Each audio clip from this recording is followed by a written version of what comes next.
আমরা যে সময় ক্রিকেট খেলতাম তখন কিন্তু টাকা ছিল না, বাট সম্মান ছিল। এখন কিন্তু টাকা হয়েছে কিন্তু ওই সম্মান জিনিসটা নাই। ফরেনরে তো আমি নিয়ে আসি, জব দিয়েছি, ওকে আমি পেমেন্ট করতেছি, তা আমি কেন ওই আমার কথা শুনবেন না কেন? তো নিশ্চয়ই আমাদের গাড়তি আছে। আর ভোটে কার কাছে যাবেন? আপনি সিকিউরিটি জিজ্ঞেস করে কার কাছে যাবেন? তো এর তো লজ্জা আছে নাকি? তা আপনি কেন যাবেন?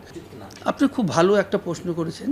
বাট আমরা যখন যে সময় ক্রিকেট খেলতাম তখন কিন্তু টাকা ছিল না, বাট সম্মান ছিল। দেশের মানুষের সম্মান করতো, বিদেশি মানুষের সম্মান করতো। তো ইনশাল্লাহ এখন কিন্তু টাকা হয়েছে কিন্তু ওই সম্মান জিনিসটা নাই। আর সবচেয়ে বড় হলো যে একটা প্লেয়ার এরকম টাকা পাচ্ছে, কে চায় যে এই জায়গাটা সরে যেতে? বাট আমার কথা হলো যে বিসিবি এটা কী করে? বিসিবিতে অবশ্যই এটার দায়িত্ব, তারাই তো এটা সিলেক্ট করে বা তারাই কিন্তু প্লেয়ারগুলো কন্ট্যাক্ট করে। তা আমার তারা কি করে? প্লেয়ার তো আমি যদি খেলতাম তা আমি তো মানে আমি যে চিন্তা ভাবনা করছি অন্য প্লেয়ার করবে না, বিকজ করবে না এই কারণে, কারণ আমি যা দেওয়ার দিছি এখন নতুন আমারতে দেখছি বেটার প্লেয়ার সাকিব এবং আব্দুল রাজাক আসে, আমি কিন্তু ওদের সুযোগ দিই। বিকজ ওরা দেখা যায় আমি যখন রেগুলার খেলতাম দেখা যায় ওই দুজনের ভিতরে যে কোনো একজন খেলতো।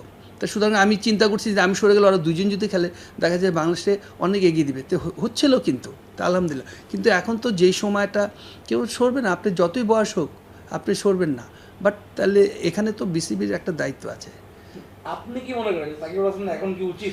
সাকিব আল হাসানের এটাই তো যাদের ব্যক্তি, আমি কোনটা বললাম যে এখন যদি আপনি খেলতে পারেন খেলবে, আমি তো বলবো না না আমি না আমি সেটাই তো আমি বলবো তো আমি খেলবো। তো এখন যার দায়িত্ব সে কি করে এটাই হলো, আমি তো বলবো আমি খেলবো। আমি যদি এই অবস্থায় তো যে ওই সময় যদি এই পয়সাটা থাকতো আমি কি খেলা ছাড়তাম? আমি চলো যে ওরা বাদ দিলে দেবো, আমার খেলা আমি খেলতে থাকুন, আমি না ডোমেস্টিক খেলবো। আপনি আপনার হ্যাঁ যে সম্পত্তি পেয়েছেন সেটাকে স্কুলে না, ওটি হলো আরেক জিনিস, ওটি আরেক সাবজেক্ট। বাট আমি এটার কথা বলবো না, আমি বলবো যে ক্রিকেটের পারফর্ম নিয়ে আপনি ডোমেস্টিকে যে প্লেয়ার খেলে না বা ইন্টারন্যাশনাল খেলে না, আপনি কেন ওই প্লেয়ার সিলেক্ট করবেন? তা আপনারা কী করেন? প্লেয়ারের কখনো তো চাবে না যে আমি সরে দাঁড়াই এখানে, কারণ আমি এখান থেকে যে বিজনেসটা আমার হয়, যে পয়সাটা আমি কামাই, আমি কি সত্যি কথা কি আমি রিটায়ার করার পর আমি কোনো সময় ব্যবসা করেও কামা পারবো না। তা কে সরতে চাবে? তা এটা তো বিসিবির দায়িত্ব যে একটা প্লেয়ার হচ্ছে ওর কতদিন খেলা উচিত বা ওর পারফর্মটা কী ওটা দেখে। এখন যদি আপনি আমার নামের হিসাবে যদি মনে করেন যে না এই থাকবে, তাহলে তো আপনাদের দরকার নেই। আপনার কেন হবে না? ওই তো আমি ফরেনরে তো আমি নিয়ে আসি, আমি ওকে জব দিয়েছি, ওকে আমি পেমেন্ট করতেছি, তা আমি কেন ওই আমার কথা শুনবেন না কেন? তা নিশ্চয়ই আমাদের গাড়তি আছে। আমি যদি এখন এক জায়গায় চাকরি করি তা মালিক যেভাবে বলবে সেভাবে আমার কাজ করতে হবে। আমি তো মালিকের উপরে কথা বলতে পারবো। তাকে এখন দেখা যাচ্ছে যে আমি মালিকের উপরে কথা বলতেছি, তো নিশ্চয়ই এখানে কোনো গাপলা আছে। কারণ একটা ফরেন ওই তো একটা কন্ট্যাক্ট আছে, ওই টাকা কামে চলে যাবে। আমার দেশে কিন্তু আমি নিয়ে ই করবো, আজকে যদি খারাপ হয় এটা কিন্তু আমাদেরই সার্ভাইভ করতে হবে। তা আমরা কেন ওইটা ওর দিকে যাব? আমরা কথা হলো যে আমরা পয়সাতে নেই, আমি আরেকটা নিব, সমস্যাটা কী? আমার যে যোগ্যতা হবে, যে আমাদের দেশে কিছু দিতে পারবে, আমি তাকে চয়েস করবো। এখানে কিন্তু কোনো ক্লাব লেভেল না, এটা বাংলাদেশ টিম। এটা যে কোনো দেশ কিন্তু এই ধরনের চিন্তাভাবনা করে। দেখেন এখন যেই সব লোকগুলো বলছে তারা আমি মনে করি মিথ্যা কথা বলছে। কারণ কি যেখানে বোর্ড প্রেসিডেন্ট কয়েকবার বলেছে যে রফিকের দরকার, আমি তো গিয়েছি, কোথাও তো কোনো কাজ হয়নি। কী হয়েছে? এখন কি আমি বোর্ডে যেয়ে বসেই থাকবো? আর বোর্ডে কার কাছে যাবেন? আপনি সিকিউরিটি জিজ্ঞেস করে কার কাছে যাবেন? তো এর তো লজ্জা আছে নাকি? তা আপনি কেন যাবেন? যেটা বললাম আগে যে আমাদের যেই সময় ছিল আমাদের মান সম্মান ছিল, টাকা ছিল না। কিন্তু এখন টাকা আছে, মান সম্মান নেই। আপনি দেখেন ক্রিকেটটা কোথায় থেকে কোথায় যাচ্ছে, প্লেয়াররা কীভাবে কথাবার্তা বলছে। তখন কি ছিল? তখন ছিল না। তো এখন হচ্ছে কেন? এই ক্ষোভটা কিন্তু আপনারাই তৈরি করেছেন। আলহামদুলিল্লাহ বোর্ডের ওই চিন্তাভাবনা করি না, কারণ বোর্ডে যাইও না চিন্তাভাবনা। কিন্তু যারা সাপোর্টার রাস্তাঘাটে এখনও দেখলে একটা সালাম দেয়, এটাই কী হয়? টাকা পয়সাতে কি আপনি মান সম্মান পাবেন? আপনি 1000 কোটি টাকার মালিক হলে কিন্তু এই সম্মানটা দেন, এটা উপরে আল্লাহর তরফ থেকে আসে। একটা মানুষ যেন আপনার ইজ্জত দিবে, এটা কিন্তু মানুষের উপরে আল্লাহর থেকে হয়। আর এটা কিন্তু দিনে দিনে হয় না। এটা দেখেন 1000 কোটি টাকার মালিক কে কাকে জিজ্ঞেস করে, কিন্তু আমি মোহাম্মদ রফিক রাস্তাতে যে হেঁটে যায়, যে লোক চিনে একটা সালাম দেয়, কথা বলতে আসে, এর তো বড় কিছু নাই। দেখেন এটা তো আগেও বলেছি, আপনি ডোমেস্টিকটা যদি স্ট্রং না করেন, ডোমেস্টিকে যদি বছরে 2-3টা টুর্নামেন্ট না দেন, আপনি বাংলাদেশ ক্রিকেটে এগিয়ে যাবে না, আরও পিছনে যাবে। বিকজ আপনি এই ডোমেস্টিকেতে বাংলাদেশ টিমটা তৈরি করেন, এরকম না যে আপনি কোনো ম্যাশিং আছে ওইখানে ছাপাচ্ছেন পিলার তৈরি হচ্ছে না। আপনি ডোমেস্টিক আপনি দেখেন 2টা বছর কিন্তু ডোমেস্টিকে খেলা হচ্ছে রোজার ভিতরে। কেন রোজার ভিতরে খেলা দেবেন কেন? আপনি দেখেন রোজা কত মাস হয়ে গেছে, এই পর্যন্ত কি খেলা গেছে আপনি বলেন? ন্যাশনাল টিমে নাহলে বিজি থাকতো, তখনও তো ন্যাশনাল টিমে বিজি ছিল। তা আপনার বাকি তো আরও প্লেয়ার আছে, আপনি ন্যাশনাল টিমের 25টা প্লেয়ার তো প্লেয়ার না, আপনি তো এখানে 100 প্লেয়ার আছে। আপনি এই কম্পিটিশন নাই দেখে আজকে আমি রফিক আমার কিন্তু জায়গা ছাড়তে চাই না, বিকজ আমার তো কম্পিটিশন নাই, আমার খেলতেই হবে, আমার নিতেই হবে।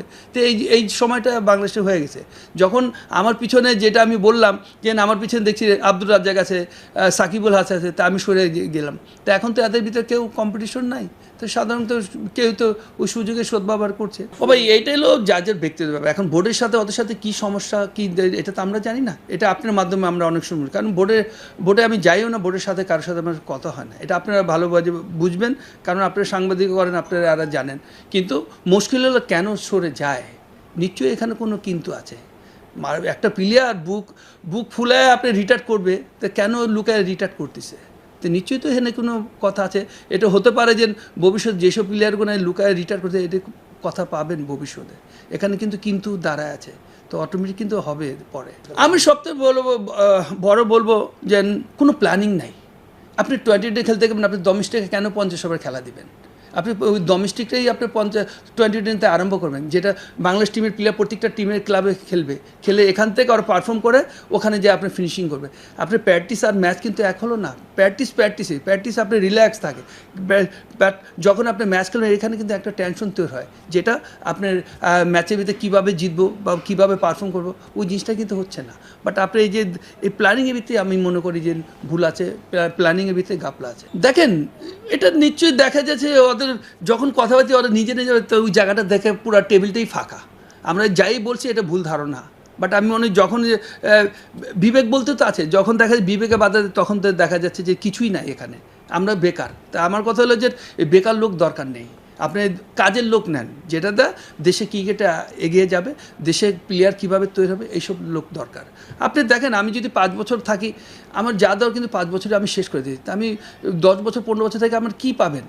আমার কিন্তু ওই নামের ভিত্তি চলে যাবে, কিন্তু আমি যা দেওয়ার কিন্তু 5 বছরই দিয়েছি। তা আপনি নতুন আরেকটা লোক নেন, নতুন কিছু প্ল্যানিং দেবে, নতুন আপনার ক্যালেন্ডার তৈরি দেবে, কিন্তু এটা কিন্তু হচ্ছে না। তা আমরা এখান থেকে কিন্তু ডে বাই ডে যত ইমপ্রুভ করি, অর্থে কিন্তু ডে বাই ডে আরও বেশি পিছাচ্ছি।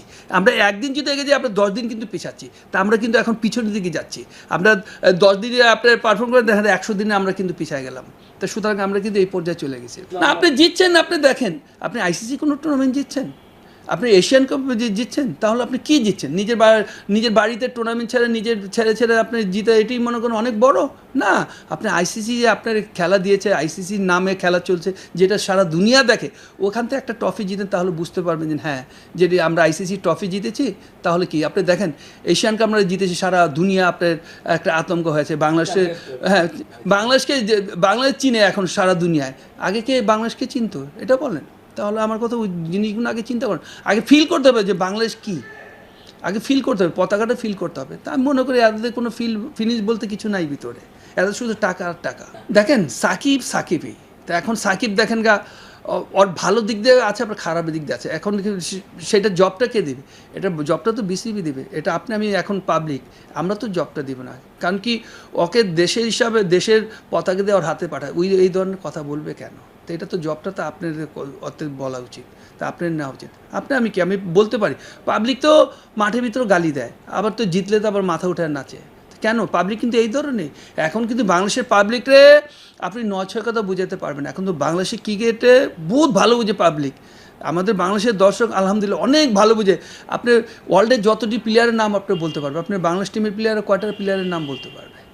তো সুতরাং ওদের সাথে আপনি এখন 9-6 করা পারবেন না। এরা অনেক কিছু বুঝে, যে জানে কোন জায়গায় কী করতে হবে, কোন জায়গায় কীভাবে প্ল্যানিং করতে হবে, এরা অনেক কিছু যেটা অনেক লোক জানে না। সব জিনিস ভাই শিখার কোনো শেষ নাই।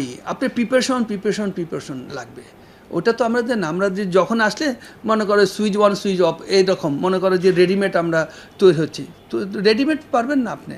রেডিমেড হলে যে আপনি রেডিমেডে ক্রিকেট খেলবেন, দেখা যায় আপনি 30-40টার পর একটা জিতবেন, আপনার হায়ার উদ্দাস করবেন, কিন্তু বাকিটা যেন আপনার ডে বাই ডে আপনি পিছিয়ে যাচ্ছেন, এটা চিন্তা করেন না। ওই আমরা একটা জিতছি আর 40টা হারি, কোনো আসে যায় না।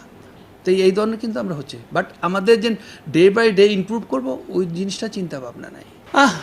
সবচেয়ে বড় হলো যে পাকিস্তানের যে ধরনের খেলা খেলে ওরা, আর যে ধরনের উইকেট, ওখানে কিন্তু আপনার বেনিফিটটা ফাস্ট বোলারদের বেশি হয়, বিকজ ওরা যদি ফাস্ট বোলিংয়ে ওরা সবসময় টেস্টের জন্য লং সময় যে 5 দিনের খেলা হবে ওই ফার্স্ট উইকেট ওই বানায় এরকম বাউন্স উইকেট হয়। তো আমি মনে করি যে আমাদের দেশে এখন বৃষ্টি, ওদের দেশে কী ওয়েদার জানি না, বাট আমি মনে করি বাংলাদেশে এটা একটু সমস্যা হতে পারে যে এই ফাস্ট বলারের দিক দিয়ে।